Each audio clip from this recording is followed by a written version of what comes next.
والعاقبة للمتقين والصلاة والسلام على أشرف الأنبياء والمرسلين وعلى آله وصحبه أجمعين أما بعد درود پاک کا نذرانہ پیش کیجئے صلی اللہ علی النبی الأمی وآلہ صلی اللہ علیہ وسلم صلاۃ و سلاما علیک یا سیدی یا حبیبی یا رسول اللہ صلی اللہ تعالی علیہ وسلم۔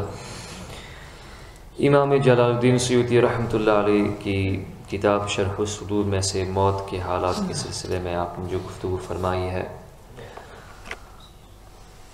اس کا ذکر ہم نے یہاں پر کیا ہے، اور یہاں پر ایک اور باب باندھا ہے موت کا ذکر اور اس کی تیاری۔ اس کے متعلق انشاءاللہ چند احادیث کریمہ آج پیش کرنے کی سعادت حاصل کریں گے۔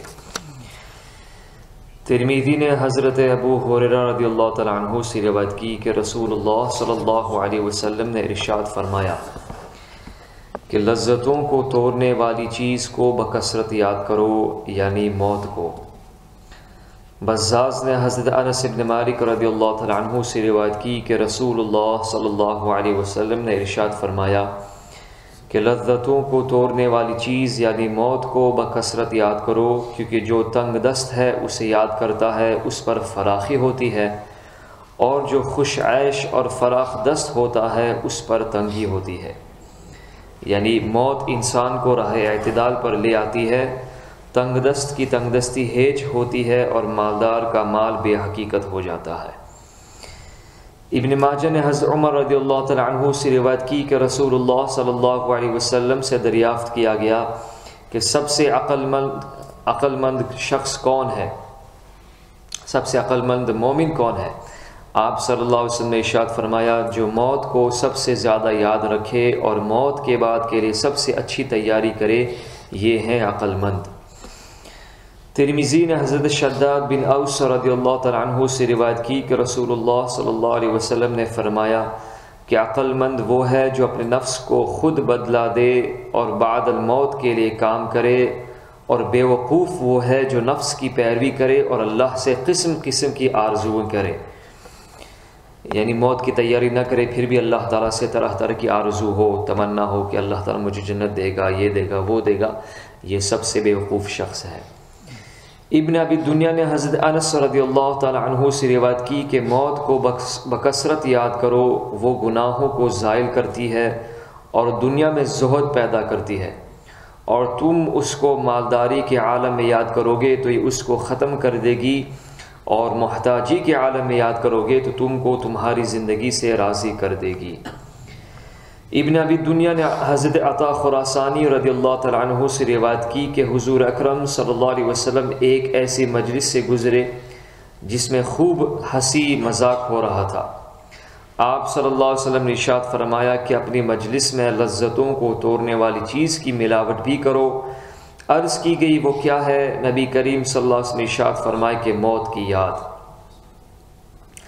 ابن ابی دنیا نے سفیان رضی اللہ تعالیٰ عنہ سے روایت کی کہ رسول اللہ صلی اللہ علیہ وسلم نے ایک شخص کو وصیت فرمائی کہ موت کو بکثرت یاد کرو تو دوسری چیزوں کو بھول جاؤ گے۔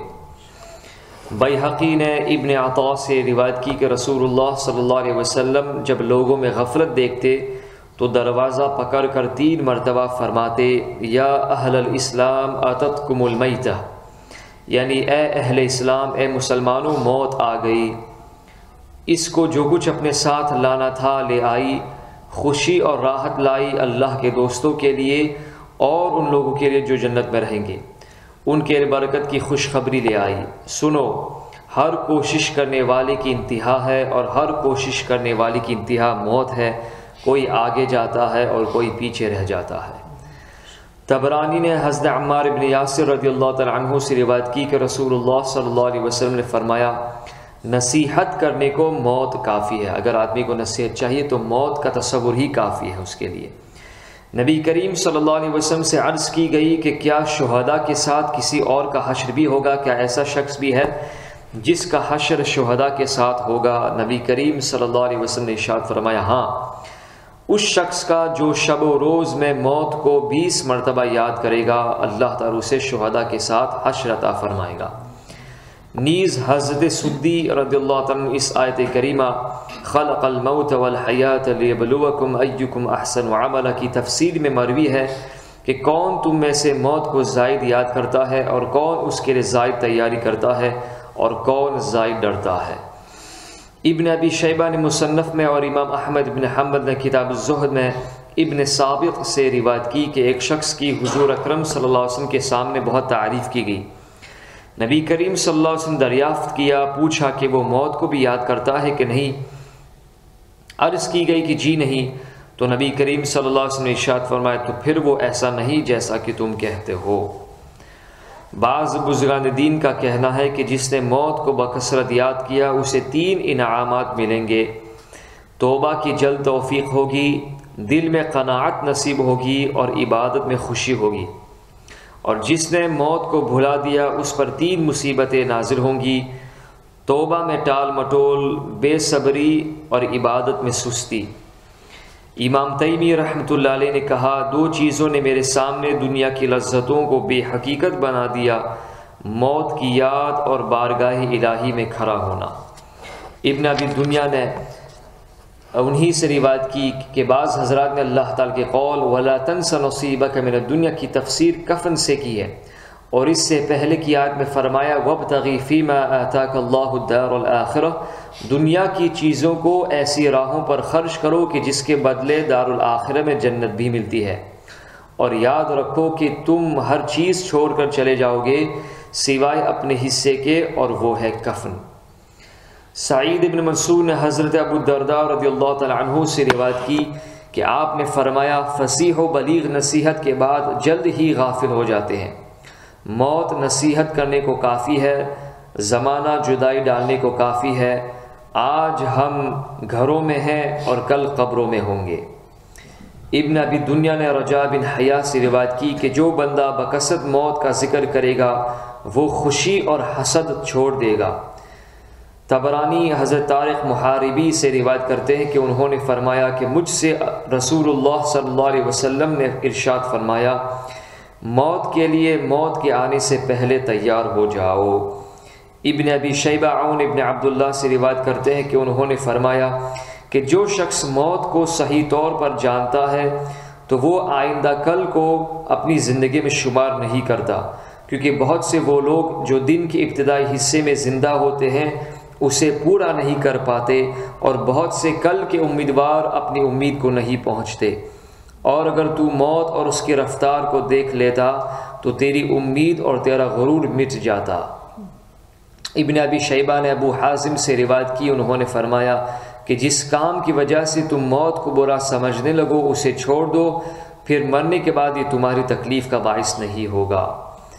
ابو نعیم نے عمر بن عبدالعزیز رضی اللہ تعالیٰ عنہ سے روایت کی کہ موت جس شخص کے دل کے قریب ہو گئی تو وہ اپنے مال کو زیادہ سمجھنے لگتا ہے، یعنی جو کچھ تھوڑی سی چیز بھی اس کے پاس ہوگی وہ بہت زیادہ اسے سمجھنے لگتا ہے، اس کے دل میں اللہ تعالیٰ قناعت پیدا فرما دیتا ہے۔ ابو نعیم نے رجاء بن نوح سے روایت کی کہ حضرت عمر بن عبدالعزیز رضی اللہ تعالیٰ عنہ نے اپنے گھر والوں کو لکھا کہ اگر تم شب و روز موت کا شعور رکھو تو ہر فانی چیز تمہیں بری معلوم ہوگی اور ہر باقی چیز سے محبت ہو جائے گی، دنیا کی ہر چیز سے تمہیں نفرت ہوگی اور آخرت کی ہر چیز سے تمہیں محبت پیدا ہو جائے گی۔ ابو نعیم نے مجمع تیمی سے روایت کی کہ موت کی یاد مالداری اور بے نیازی کا باعث ہے۔ انہی نے سمیت سے روایت کی کہ جس نے موت کو اپنا نصب العین بنا لیا تو اس کو دنیا کی تنگی کی فکر ہوگی اور نہ فراخی کی فکر ہوگی۔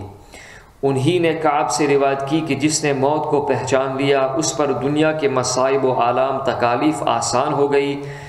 ابن ابی دنیا نے حسن سے روایت کی کہ جس نے موت کو بکثرت یاد کیا اس کی نگاہ میں دنیا ہیج ہو جائے گی۔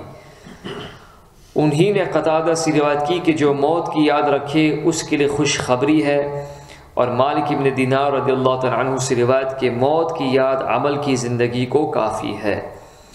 اور انہی نے صفیہ سے روایت کی کہ ایک عورت نے حضرت عائشہ رضی اللہ تعالیٰ عنہ سے شکایت کی کہ میرا دل سخت ہو گیا ہے، تو حضرت ام المؤمنین عائشہ صدیقہ رضی اللہ تعالیٰ عنہ نے فرمایا کہ موت کی یاد بکثرت کیا کرو۔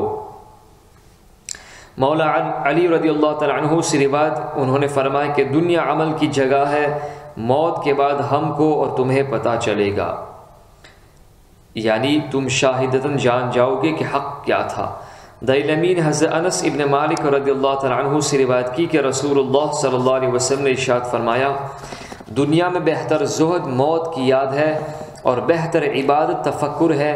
جس کو موت کی یاد خوف زدہ کرتی ہو اس کی قبر جنت کا باغ بن جائے گی۔ مولا علی رضی اللہ تعالیٰ عنہ فرمایا کرتے تھے، لوگ غفلت کی نیند سو رہے ہیں، جب مر جائیں گے تو جاگ اٹھیں گے۔ اسی لیے حافظ ابو الفضل عراقی نے کیا خوب کہا، وَإِنَّمَا النَّاسُ نِيَامٌ مَن يَمُتْ مِنْهُمْ أَزَالَ الْمَوْتُ عَنْهُ وَسْنَهُ، یعنی لوگ سوئے ہوئے ہیں، جو ان میں سے مر جائے گا موت اس کی نیند کو ختم کر دے گی۔ اور ترمذی نے حضرت ابو ہریرہ رضی اللہ تعالیٰ عنہ سے روایت کی کہ رسول اللہ صلی اللہ علیہ وسلم نے ارشاد فرمایا کہ جو بھی مرتا ہے پشیمان ہوتا ہے۔ لوگوں نے عرض کی کہ یا رسول اللہ صلی اللہ علیہ وسلم اس کی پشیمانی کیا ہے؟ نبی کریم صلی اللہ علیہ وسلم نے ارشاد فرمایا، اگر وہ نیکوکار ہے تو اس بات پر شرمندہ ہوگا کہ زیادہ اچھائیاں کیوں نہیں کر لی، اور اگر بدکار ہوگا تو اس بات پر شرمندہ ہوگا کہ برائیاں کیوں نہیں میں نے چھوڑ دی۔ اللہ تعالی ہمیں موت کے آنے سے پہلے موت کی تیاری کرنے کی توفیق عطا فرمائے۔